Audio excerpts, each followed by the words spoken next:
করলে হয়, সাতটা তৈরি করলে হয়। তার মধ্যে একটা হলো তালাক। তালাক আস্তে আস্তে করলেন, তোরা তালাক দিলেন। আসলে নিয়ত করেন না তালাকে, আস্তে আস্তে করে করে তালাক দিলেন। আস্তে আস্তে করলে কি হবে? তালাক হবে। সরাসরি যাচ্ছুন না যাচ্ছুন বা হাত ধরুন না যাচ্ছুন।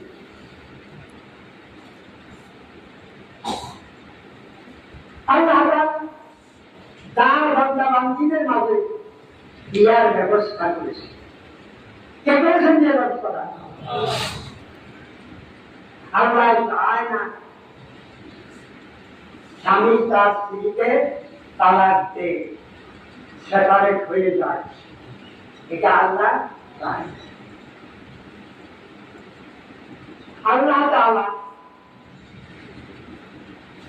বিয়ের আইন দিয়েছেন যে বিয়ে করতে চাও সর্বোচ্চ 60টার উপরে একটাও করা যাবে না। তালাকের আইন তিনি দিয়েছেন, তালাক তোমরা দিতে চাও খবরদার একসাথে 3 তালাক দিস না। 1 তালাক দিবি অথবা 2 তালাক।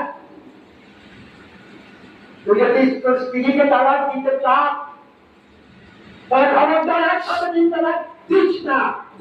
দিলে তোর বিপদ হবে, তুই পস্তাবি, তুই জলদি আসবে। তালাক দিতে চাইলে দিবি 1 তালাক অথবা 2 তালাক। প্রিয় ভাইরা,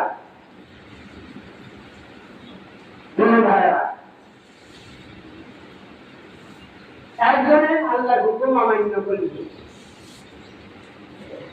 একসাথে 3 তালাক দিল, কি হবে? কি হবে? কি হবে?